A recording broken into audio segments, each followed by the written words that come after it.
WRAL News, coverage you can count on. Much of today will be dry, but once the rain starts late today, it kicks off a very wet pattern for us. I'll show you how much rain we could see. Plus, it's Juneteenth, and this year marks the second time it's considered a federal holiday. This morning, we are taking a look at the significance of the day, its impact on the U.S., Black culture, and how you can celebrate right here in our area. And all new this morning, the leader of North Carolina's House, Tim Moore, is facing a legal battle this morning, accused of having an affair. We're digging into the lawsuit and laying out what it includes and who. Thank you so much for joining us on your Monday morning, June 19th. I'm Michelle McConaughey. And I'm Jeff Hogan. As we get things started here, pleasant out there, right? But we're in for something this week. Elizabeth Gardner in the WRAL Severe Weather Center. You say once it starts, we're going to see it a lot. We are. It's nice and quiet right now. This is a live look here at Southern Pines. 75 is our temperature heading out the door across the Triangle area, and our dew point's at 66. So that puts us at muggy, and definitely it's warm at 75 degrees. So you'll feel it out there. We take a look at what's headed our way, and you can see this warm front pushing through parts of Tennessee and Georgia. And then back here across parts of the deep south, a little farther to the south and west, we have had numerous tornado warnings and severe thunderstorm warnings. We're not looking at a potential really for severe storms in our area today. What we're expecting is to see just a lot of rain starting late today and then continuing for the next several days. It's partly cloudy out this morning, and so all the sunshine that you see today that you want to soak up, go ahead and do it, because we're not going to see too much of it once we get past this afternoon. Here's 3 o'clock. We begin to see this line of showers and thunderstorms moving through. Looks like it'll be a pretty wet evening commute for us. There's 5 o'clock, and that rain continues just push in as we get into it tonight. It's going to be with us on and off for the next several days. Temperatures this morning are nice and warm. Again, mid-70s in the Triangle, at 73 in Roxborough, low 70s for Fayetteville and Clinton this morning. Hour by hour, our temperature at lunchtime climbs up to 84. It's going to be another hot day today at around 90 before the storms move in and start to cool us off. This morning, we are working to find out what led to a man being shot and killed in Wilson's Mills near Selma. Johnston County deputies say it happened Sunday night at a home on Parker Street. As of right now, officials have not identified who was shot.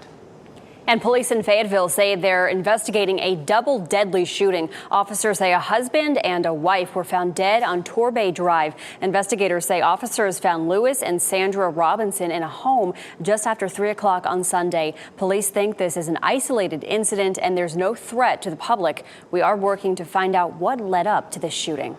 New this morning, a Wake County assistant principal is suing the leader of North Carolina's House over accusations of an affair. Scott Lassiter filed the suit against House Speaker Tim Moore. Lassiter ran for State House last year and serves on the Wake County Soil and Water Conservation Board. He accuses Moore of having an affair with his wife for more than 3 years. His wife, Jamie Lyles Lassiter, no longer lives with Scott. She works as the executive director of the North Carolina Conference of Clerks of Superior Court. In statements sent to WRAL, both she and Moore called the accusations baseless and false.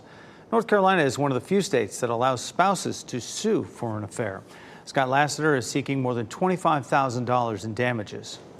Today we celebrate Juneteenth. It commemorates when the first African-American slaves were freed in Galveston, Texas. Several local organizations plan to hold events to honor the day, which is now a federal holiday. WRAL's Laura Levine joins us live with a look at the significance of the day and how it's really impacted the Black culture in America. Laura.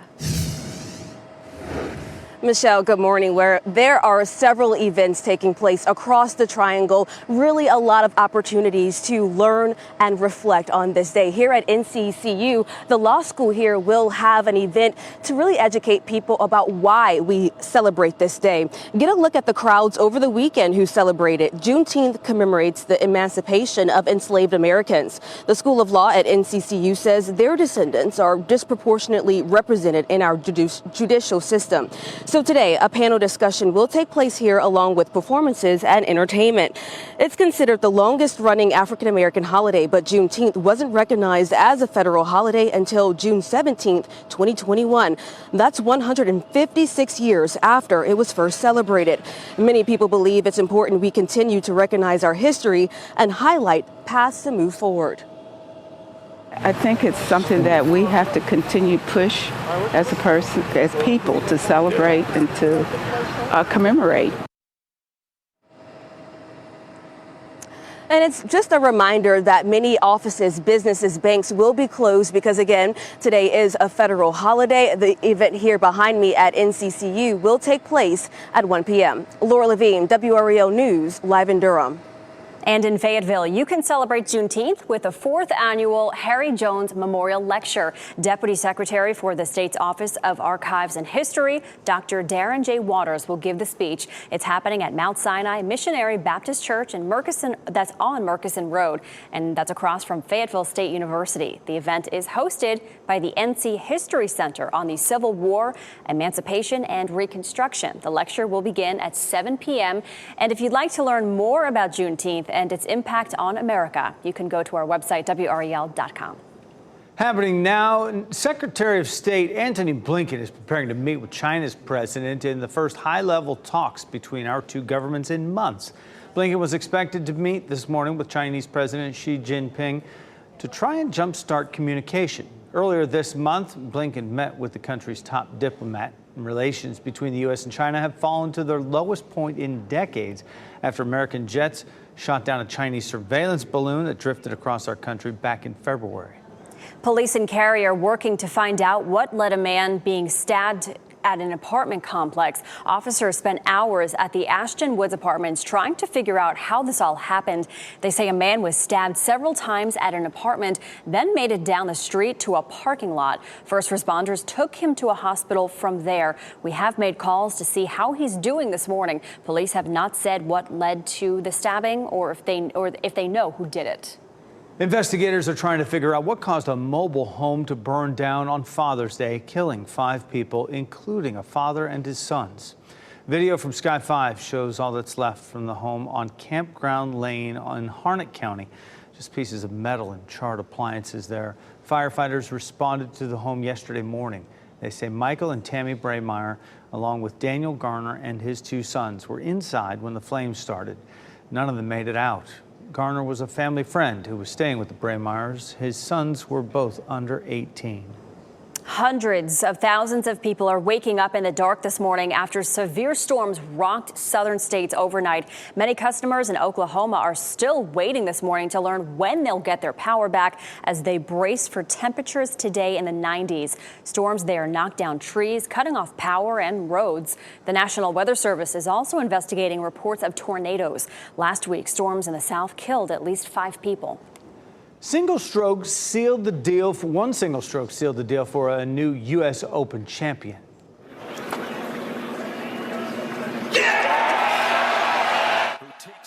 Yeah, that's the moment. Wyndham Clark claimed his first major title. The 29-year-old held off 4-time major champion Rory McIlroy.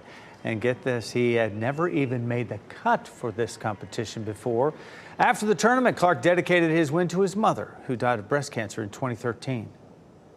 All I really wish is that my mom could be here and I could just hug her and we could celebrate together. But I know she's proud of me. And with Clark's win at the U.S. Open, he takes $3.6 million of what was a record $20 million purse. Next year's U.S. Open, right here in the area down at Pinehurst, number 2. Controversy, meantime, surrounds this year's Big Rock tournament. And after the break, we'll explain why this blue marlin, weighing more than 600 pounds, was not a winner, even though it was larger than all the others caught.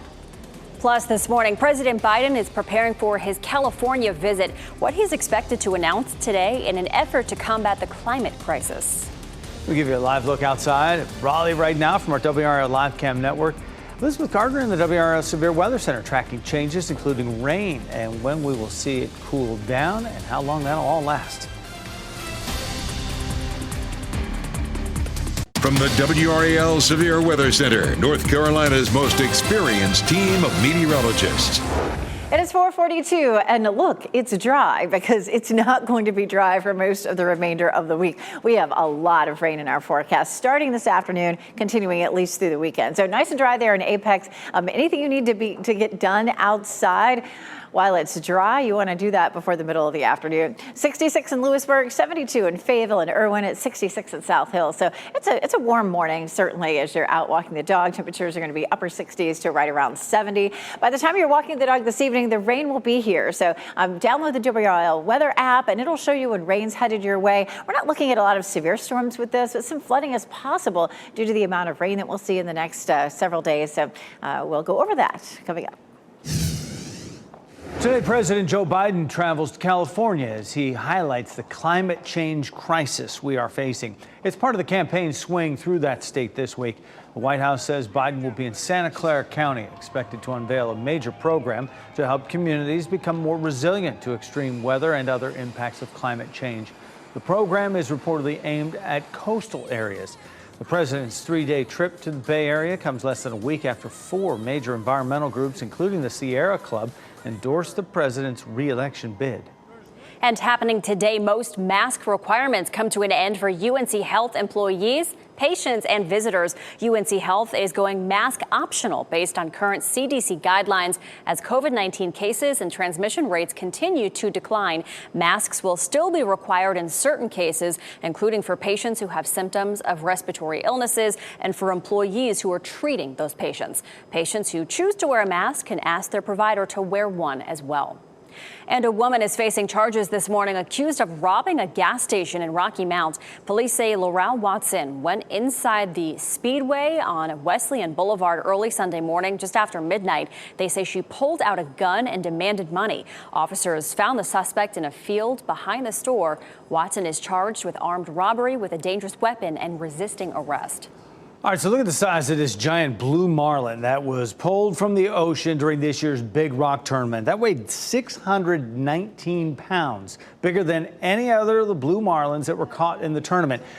But it didn't turn out to be the winner, and here's why. The Sensation team reeled it in Saturday night, but on Sunday, that catch was disqualified due to what was likely a shark bite. A statement from the Big Rock tournament reads in part, Sensation's 619-pound blue marlin is disqualified due to a mutilation caused by a shark or other marine animal. The fish was mutilated before it was landed or boated and therefore was disqualified. As a result, the winning boat is Sushi. Its crew reeled in a 484-pound blue marlin. The team beat out 271 other boats that participated in the tournament, and they won $2.7 million. That is a nice paycheck. Wow.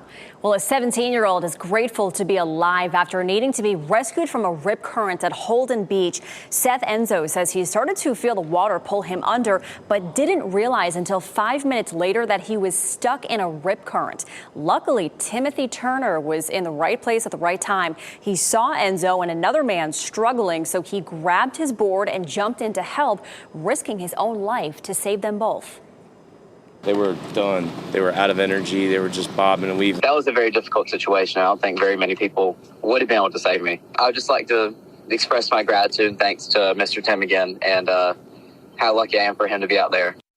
Yeah, absolutely. Water rescue officials say if you are stuck in a rip current, the best thing to do is not panic and don't fight it. If you're not a strong swimmer, all you have to do is float until you're out of that current. They're so dangerous. Juneteenth is today, but several cities across the nation and North Carolina held celebrations over the weekend, including in Fayetteville. People there attended the second annual Juneteenth Jubilee. There was live music, food trucks, artists, and games, and they even had an outdoor skating rink. Everything highlighting Black culture and business in our state and the Fayetteville area. Hundreds of people also celebrated at Dix Park in Raleigh over the weekend for the Capital City Juneteenth celebration. Saturday's event was part of a week of Juneteenth events in Raleigh. WRAL is a proud partner of the 2023 Capital City Juneteenth celebration. All right, check this out. A Cary resident captured pictures of a rare white squirrel. It was spotted yesterday. The critters are most often found in the city of Brevard, North Carolina, making this a very special treat, as the last time one was reported being seen in the Triangle was 2016. Experts say you know it's a white squirrel and not albino by its dark eyes and a gray patch on its head. I think this was a really big sensation a couple years ago in New York. Like in the city, people started seeing these squirrels, and it was like a frenzy. People are trying to figure out what they're looking at. I was going to go straight with albino right there, but I'm glad you clarified. Yeah. The gray patch. Yeah. It's a white squirrel. Elizabeth Gardner is over in the WRAL Severe Weather Center. I bet you knew that, Elizabeth. So I have been to Brevard and seen all the white squirrels there, and it is definitely a thing. That's just like their mascot there in Brevard are the white squirrels. But it's true that we rarely see those around here. I don't know if one somehow hitchhiked back here from the mountains. All right, let's take a look at what's going on outside. It's a warm start this morning, mid-70s. We are seeing partly cloudy skies. Our dew point 66, which is kind of a middle of the road dew point. We climb on up into the mid-80s by lunchtime. Today's going to be a hot day before all of the thunderstorms arrive later on today. It's going to be like it was yesterday, a little sticky, a little on the warm side. We do have severe storms that have been ongoing overnight, along with this cold front here in the southern part of Alabama, Mississippi, and even into parts of Georgia. So that moves in today. And then this low pressure system that comes with it is going to stall here. We're not going to continue to have thunderstorms, but we may see a round of storms as all this moves in today. And then after that, we're just going to settle into this low, producing wave after wave of rain for us. And we need some rain, but probably not this many days in a row.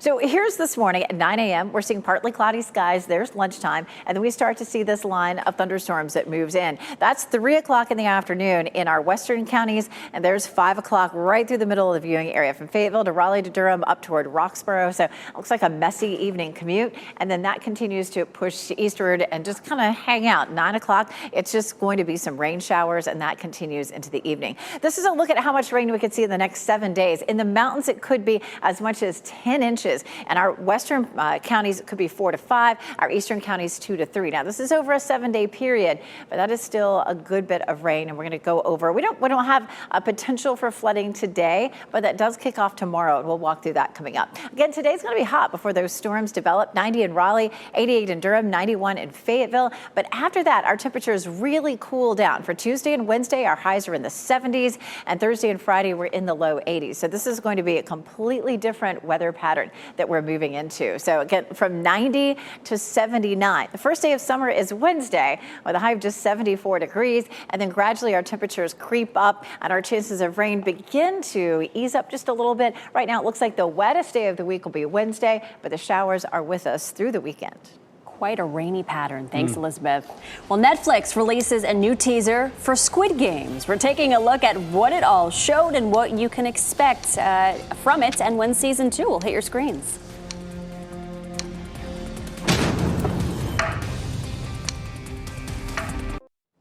A local artist is making a statement, creating a large mural in tribute to Black fatherhood. Now, data shows 33% of children in the U.S. live in fatherless homes. And Black children are impacted the most at 46%. WRAL's Laura Levine stopped by the mural as the artist shares her message of hope. Paint in hand, supplies right below. Local artist Dare Culture is working on her latest masterpiece. It's a labor of love because this is something that I care about immensely. A labor of love. And on a hot June day, as families are dining with Dad, she's here expressing gratitude in a more colorful way.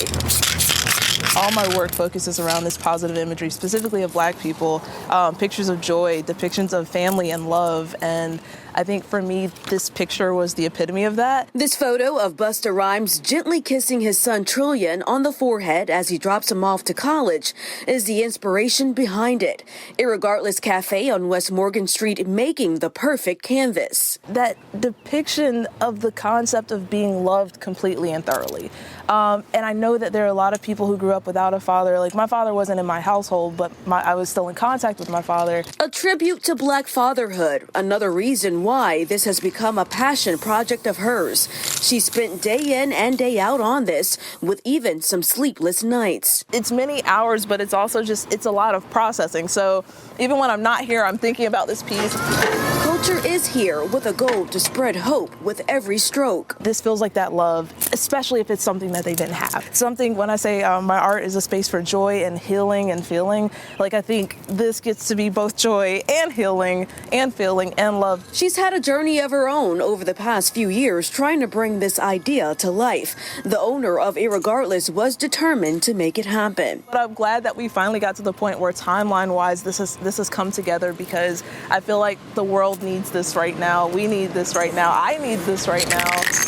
And if you pass by this mural, she wants this to be a safe space and to inspire people to show up for one another. Know that everyone's growing and evolving constantly, and you're a part of their story if you cross their path. So to be a good person and lead with love, I think that's it. Laura Levine, WRAL News in Raleigh.